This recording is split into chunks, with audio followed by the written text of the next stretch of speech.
안녕하세요. 인생코니 박종균 변호사입니다. 네, 오늘은 20대부터 한 40대까지 할 수 있는 세대별로 하는 최악의 선택에 대해서 좀 말씀을 드려보려고 하는데요. 좀 오늘 이야기는 돈과 관련된 이야기예요. 제가 사전에 왜 이런 이야기를 드리냐면 돈에 대한 이야기를 하는데 뭐 예를 들면 개인적인 효용, 개인적인 주관적 만족감 이런 이야기를 하게 되면 사실은 인생에선 당연히 정답이 없어요. 내가 원하는 걸 하겠다. 내가 이거 할 때 좋다라고 하는데 이거에 대한 답변이나 뭐 반박은 불가능한 거죠. 근데 이제 오늘 하는 이야기는 그 선택과 관련해서 내가 자산을 축적하거나 내가 조금 더 부를 축적하는 데 있어서 방해가 되는 부분들에 대해서 이야기를 드린다 이렇게 생각을 해주시면 되고요. 또 하나 더 추가할 건 뭐냐면은 집에서 많은 지원을 해줄 수 있는 좀 부가 축적되어 있는 가정에서 태어난 이런 분들은 오늘 말씀드리는 게 안 맞을 수도 있어요. 그래서 일반적인 서민 또는 중산층 가정에서 출발한 분들을 기준으로 말씀을 드린다 이렇게 생각을 해주시면 감사하겠습니다. 20대부터 그러면 시작을 할게요. 20대 특히 이제 남성분들이 보이는 선택 중에서 이제 돈에 방해가 되는 안 좋은 선택은 이제 차에 과도하게 지출을 하는 겁니다. 그러니까 일단은 차는 감가상각 자산이고요. 이런 자산에 투자를 많이 하면 많이 할수록 사실은 돈을 모으는 것과는 거리가 멀어지죠. 특히 차량에 과도하게 지출을 하게 되면은 차량 담보대출을 받는다거나 뭐 리스로 계속해서 매달 돈이 나간다거나 이런 상황이 됩니다. 그 서울과 같은 경우에는 그 대중교통망이 굉장히 잘 돼 있죠. 서울 및 이제 수도권 지역의 경우에는 차량이 없어도 출퇴근이나 이런 부분에 있어서는 문제가 없는 경우가 좀 많고요.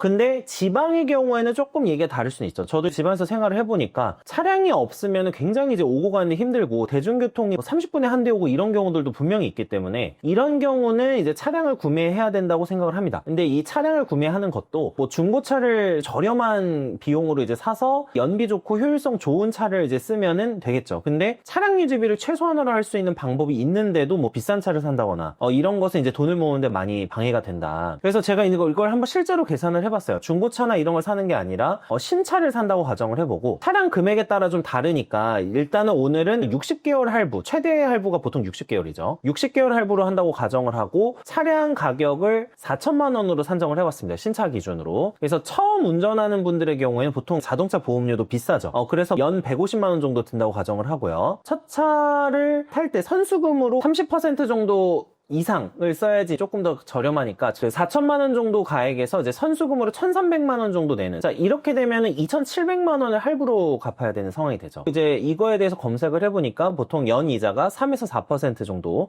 붙습니다. 계산을 해보면 월 납입금이 한 50만 원 가량 정도 돼요. 49만 원이긴 한데 월 납입금이 50만 원 정도 되고요. 그러면 1년에 600만 원 정도 지출을 하게 되고 60개월 할부니까 이걸 5년 동안 갚아야 되겠죠. 여기에다가 연 한 150에서 200만 원 정도 자동차 보험비가 들기 때문에 600에다가 한 200 정도를 더하면 800만 원 정도 지출이 됩니다. 여기에다가 유류비 비용 같은 것도 있죠. 차량 정비나 유류비 비용 같은 거를 따져봤을 때 평균적으로 한 20에서 30만 원 사이라고 볼게요. 그러면 그냥 30만 원으로 가정을 하면 매달 30만 원에 1년이면 360만 원 정도가 지출을 하게 되는 그런 상황이 됩니다. 자, 그러면 결과적으로 합산을 하면 한 1,000만 원 정도를 지출하게 돼요. 대중교통을 타고 다녀도 물론 비용이 드는 것은 맞지만 보통 한 월 20에서 30만 원 정도 비용이 들게 되고요. 서울 지역의 경우에는 기후동행 카드라는 게 있죠. 그래서 기후동행 카드를 활용을 하면은 한 달에 한 6만 원 정도, 이게 청년 할인이 있기 때문에 6만 원 정도면 대중교통 이용이 가능합니다. 택시만 타지 않는다고 하면은 차량을 꼭 구매해야 되는 그런 상황이 아니고서는 대중교통을 이용한다면 굉장히 많은 돈을 절약을 할 수 있게 돼요. 이 차를 사면서 발생한 또 추가적인 소비가 있죠. 어떤 게 있냐면은 이 차량을 이용하면서 기동성을 이용해서 여러 군데를 다니게 되죠. 뭐 여행을 다닐 수도 있고 근교, 교외 지역으로 뭐 카페를 간다거나 맛집을 찾아다닌다거나 또는 외출이나 여행을 좀 더 많이 하게 되는 그런 부분도 있습니다. 오늘 제가 말씀드리는 건 경험적인 얘기를 하는 건 아니라고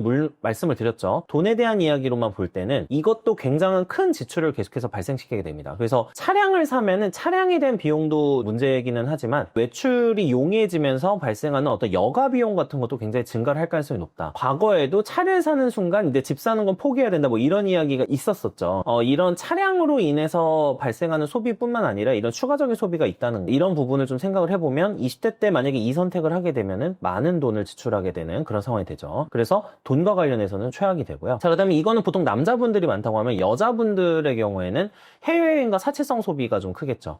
명품이나 해외여행에 길들여지게 되면은 국내 여행으로는 만족하기가 어려워집니다. 그리고 명품에 길들여지게 되기 때문에 이제 굉장히 기본적인 매년 이제 발생하는 소비가 늘어나게 돼요. 나이가 들면서 뭐 여행 관련 부분에 대해서는 에너지가 좀 감소하니까 여행을 좀 덜 다니게 되는 그런 부분들도 있긴 해요. 근데 근데 20대 때 이런 소비에 익숙해지고 전반적으로 높은 소비 수준에 익숙해지게 되면은 시드머니를 모으는데 많은 시간이 걸리게 됩니다. 그래서 20대 때부터 차곡차곡 모은 사람과 이런 소비를 하면서 모은 사람의 속도가 많이 차이가 나게 되고, 우리가 굉장한 고소득자나 뭐 이미 자산가에 대한 이야기는 안 하기로 했으니까 일반적인 경우를 따져보면은 일반적으로 월 250에서 300만 원 정도를 번다고 가정을 했을 때 돈을 모으는 기간이 이런 소비를 하면 할수록 굉장히 크게 증가하게 됩니다. 그래서 우리가 흔히 말하는 1억 모으기를 할 때 월에 한 166만 원 정도를 모아야지 이제 1억 모으는데 한 5년 정도 걸리는 상황이 되는데, 예를 들면 250만 원을 버는데 뭐 해외여행 한번 쓰고 한 100, 200 쓰고 또 무슨 명품 하나 사는데 뭐 500, 1000 이렇게 쓰면은 사실은 이건 현실적으로 돈을 모을 수 없다는 얘기가 됩니다. 이런 부분에 대해서 생각을 해봐야 되고, 높은 소비 수준에 길들여지게 되면은 20대, 30대 때 시드머니를 모으는데 걸리는 기간이 늘어나기 때문에 투자 경험도 자연스럽게 늦어집니다. 어느 정도의 돈이 있어야지 투자 경험을 하기가 좋죠. 특히 부동산의 경우에는. 이런 부동산 투자와 관련해서는 확실히 경험이 뒤로 좀 늦춰지는 그런 경우들이 있고, 뭐 주식이나 코인이나 어떤 다른 유형의 투자 같은 경우에는 뭐 소액으로도 할 수 있으니까 이거는 상관은 없지만, 초반에는 투자 수익보다는 사실 시드머니를 늘리는 쪽, 그냥 돈을 많이 벌어서 많이 저축을 하는 게 훨씬 더 효율적인 자산 불리는 방법이란 말이죠. 계속해서 늦춰지면 늦춰질수록 노후에 문제가 발생할 가능성이 굉장히 높다, 이렇게 생각을 하고요. 결과적으로는 이로 인해서 발생하는 부의 격차를 따라잡기가 더 어려워집니다. 간혹 이제 또 이런 얘기 하시는 분들이 있어요. 그러면은 누구나 다 뭐 소비를 하지 말라는 거냐, 그런 뜻은 아니고, 20대 30대 때 이미 이제 충분한 자산을 보유하고 있거나 굉장한 고소득자면 상관은 없겠죠. 그렇지만 이 돈과 관련해서 생각을 했을 때는 일반적인 소비 기준으로 보면은 좀 문제가 되는 거고, 이런 분들의 경우에는 이제 소비 수준을 계속해서 내가 조절을 하거나 계속해서 이제 좀 떨어뜨려서 생활을 하는 방법을 익히는 게 굉장히 유용하다, 이렇게 말씀을 드리고 싶어요. 그래서 이 소비 지출을 늘리는데 익숙해지면은 돈과 관련해서는 최악의 선택이 될 수 있다. 그래서 이 부분을 한번 말씀드리고 싶었습니다. 이건 이제 20대의 이야기였고요. 30대의 얘기를 좀 한번 들어볼게요. 30대는 저는 이렇게 생각을 해요. 예금만 하는 거. 이거를 좀 생각을 해보는데, 제가 이건 말씀드린 적이 있지만 제가 저축을 강조하긴 하지만 투자를 아예 하지 말라는 뜻은 아니거든요. 이 투자를 하는 경험을 적어도 30대 초반부터는 시작을 해야 된다, 이렇게 생각을 해요. 자산의 가치가 늘어나는 것에 대해서 어느 정도 베팅을 할 줄 아는 것도 저는 실력이라고 봅니다. 물론 사람마다 맞는 투자 방식이 다르겠죠. 어떤 분은 부동산이고 어떤 분은 이제 주식일 수 있는데, 이런 것을 전혀 경험해보지 않고 40대까지 가게 된다면은 이때 와서 이제 투자 경험을 하고 이러는 건 굉장히 어렵습니다. 최근에 제가 워렌 버핏 관련 책을 보면서도 그 워렌 버핏도 그런 얘기를 했었어요. 워렌 버핏도 투자든 사업이든 가장 성공을 할 수 있는 비결이 뭐냐, 어릴 때부터 하는 거다, 이렇게 얘기를 했습니다. 그래서 제일 좋은 건 20대 때부터 하는 거기 때문에 아까 20대 얘기를 드렸던 건데, 적어도 정말 적어도 시드가 모이기 시작하는 30대 초반부터는 여러 가지 이제 투자를 하는 것을 경험을 해봐야 된다, 이렇게 보는 거죠. 근데 만약에 은행 예금이나 적금 같은 거에 몰빵을 한다거나, 아니면은 이런 경우도 있죠. 전세 대출 받지 않고 막 전세금에 다 넣어놓는 케이스들, 내가 돈을 3억 들고 있는데 이 3억이 다 전세금으로 들어가 있는 경우들, 그러니까 이런 경우들은 실질적으로 내가 투자를 해볼 수 있는 방법이 없어요. 이렇게 돈을 들고 있는 경우에는 돈이 계속해서 풀리고 돈의 가치가 떨어지게 되면서 뭐 M2의 증가나 인플레이션의 문제라든지 이런 걸 봤을 때 계속해서 내가 가난해지는 효과가 발생을 합니다. 왜냐면 돈의 가치가 떨어지니까 월세 부분은 절약을 할 수 있겠지만 이거를 굴리지 못해서 발생하는 손실이나, 특히 단순히 이거를 굴리지 못해서 발생하는 손실뿐만 아니라 내가 20대 30대 때 투자를 하면서 경험을 해서 향후에 더 돈을 많이 벌 수 있는 하나의 능력치를 개발하는 데 있어서도 예금이나 전세금으로만 넣어놓게 되면은 이거에 대한 손실도 발생을 하는 거기 때문에 고민을 해봐야 된다는 거죠. 단순히 돈의 액수도 중요하지만 이 돈을 굴려보면서 하는 경험이나 능력치의 향상도 되게 중요하다. 그래서 이 능력치의 향상을 못 가지고 오는 것도 30대에서 치명적인 선택이 될 수가 있고 굉장히 안 좋은 선택이 될 수 있다, 이렇게 생각을 합니다. 여기에다가 하나 더 말씀드리고 싶은 게, 남자분들의 경우는 유흥에 빠지는 거예요. 유흥은 뭐냐면 이제 흔히 말하는 술과 여자입니다. 어떤 분이 이제 술을 너무 좋아해서 거의 이제 매주 한 최소 4-5번 정도를 이제 친구들과 술잔을 기울입니다. 그러면 이 술잔을 기울이면서 발생하는 시간 손실과 건강 손실도 굉장히 크고요. 여기에다가 실제로 비용도 많이 나갑니다. 그래서 그분은 술값으로만 거의 한 달에 100만 원, 150만 원 이렇게 나가더라고요. 이 100만 원, 150만 원이 30대 때 안정적인 직장을 가지고 있고 돈을 돈을 벌고 있기 때문에 상관이 없을 수가 있겠지만 실제로는 내 인생의 미래를 저당 잡는 부분들이 생기고 여기에다가 이제 아까 제가 유흥을 말씀드렸는데 이제 유흥업소 얘기를 하는 거예요. 예를 들면 30대 때 소득이 많이 올라갔어. 한 뭐 월 1,000 정도 벌고 막 이런 분들이 있는데 유흥업소에 빠지시는 분들이 있어요. 왜냐면 너무 돈을 적게 벌면 어차피 유흥업소 같은 건 못 가니까. 근데 돈을 많이 벌고 유흥업소 다니고 막 이렇게 하다 보니까 실제로는 모이는 돈이 없는 그런 케이스들도 상당히 많거든요. 그래서 이런 케이스들이 30대 때 할 수 있는 최악의 선택이 아닐까. 물론 돈을 더 많이 벌고 진짜 많이 벌면 상관이 없을 수 있어요. 그리고 이미 자산이 많이 쌓여있는 상황이어서 그 자산으로 발생하는 수익이 많이 있는 경우는 상관이 없는데 일반적인 중산층이나 서민 가정에서 30대 때 아무리 노력을 한다고 하더라도 아직은 그 정도 레벨에는 못 간 분들이 굉장히 많거든요. 그래서 이 상황에서 술과 여자, 유흥에 빠지는 것도 굉장히 돈과 관련해서는 최악의 선택이 될 수가 있다. 이렇게 좀 말씀을 드리고 싶습니다. 여기에다가 또 하나 더 추가할게요. 30대는 주로 결혼을 하는 나이대죠. 그러다 보니까 이 결혼을 했을 때 배우자를 잘못 선택하는 게 굉장히 큰 리스크입니다. 최악의 선택 중에 가장 큰 리스크는 제가 늘 강조드리지만 경제관념이 없는 배우자와 결혼을 하는 거예요. 예를 들어서 아까 전세 같은 것도 들어가게 되는데 자신의 수준에 맞지 않은 전셋집, 보통 뭐 신축 대단지 아파트 같은 경우인데 이런 전셋집을 구해서 들어가게 되고 이걸 보면서 주변에 있는 다른 가족들, 뭐 예를 들면